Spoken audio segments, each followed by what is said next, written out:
پاکستان میں عام طور پر ملازمت سے ریٹائر ہونے کے بعد بزرگ شہریوں کے لیے کوئی خاص سرگرمیاں نہیں ہوتی اور وہ اپنا زیادہ تر وقت گھر ہی میں گزارتے ہیں، مگر کوئٹہ کی ہزارہ کمیونٹی کے بعض بزرگ شہریوں نے اس فارغ وقت کا ایک ایسا مصرف ڈھونڈا ہے جو نہ صرف ایک سرگرمی ہے بلکہ اس مشغلے سے شہر کا ماحول بھی بہتر ہو رہا ہے۔ باکل گروپ کے ان بزرگ شہریوں نے گزشتہ 15 سال میں درخت لگا کر کوئٹہ کے علاقے مری آباد میں زمین کے ایک بنجر ٹکڑے کو جنگل میں بدل دیا ہے۔ ماسٹر خادم 4 سال پہلے اس گروپ کا حصہ بنے۔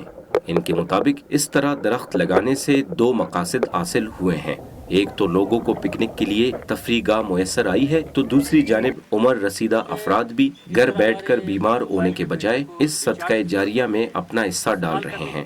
بس یہ ہے کہ لوگ اپنا ہفتے میں ہفتہ جمعہ، ہفتہ اتوار، خاص کر جمعہ ہفتہ اتوار کو جو لوگ چھٹی ہوتی ہے تو یہ لوگ فیملی کے ساتھ آتے ہیں، یا پہ یہ سارے علاقے بڑھ جاتے ہیں، یا پہ لوگ آ کے بیٹھ جاتے ہیں، اپنا پکنک بناتے ہیں، اپنا کوئی کھانا وغیرہ جو کباب وغیرہ یا کوئی چیز بنا کے آرام سے فیملی کے ساتھ آ کے بیٹھ جاتے ہیں، یہ لوگ پکنک بناتے ہیں، ہم لوگ خوش ہوتے ہیں اس سے ہمیں خوشی حاصل ہوتی ہے۔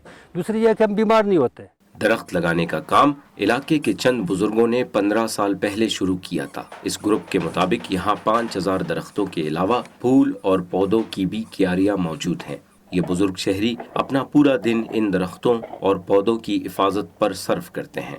اس کا حفاظت کے لیے تو ہم لوگ صبح سے رات تک ادھر ہی ہیں، صبح سے رات تک ادھر ہی ہے۔ ہم لوگوں سے درخواست کرتا ہے کہ مطلب اپنا کچرا مچرا جو ہے ادھر نہ پھینکے، پھر 3 دن بعد 4 دن بعد جو ہے ہم لوگ صفائی کرتا ہے، درختوں کو پانی چھوڑتا ہے۔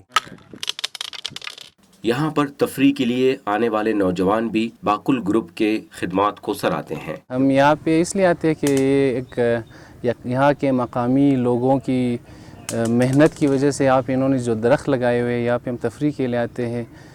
دن بھر کے کام کی تکن کی وجہ سے جس دن ہم رخصت پر ہوتے تو یہاں پر دوستوں کے ساتھ یہاں پہ ہم تفریح کے لیے آتے ہیں۔ اس گروپ کے ممبران کا کہنا ہے کہ اگر کوئٹہ میں ہر عمر کے شہری مل کر اس طرح درخت لگانے اور ان کی دیکھ بھال میں اپنا کردار ادا کرے تو اس سے شہر کو ماحولیاتی تبدیلیوں سے محفوظ رکھا جا سکتا ہے۔ مرتضی زہری، وائس آف امریکہ، کوئٹہ۔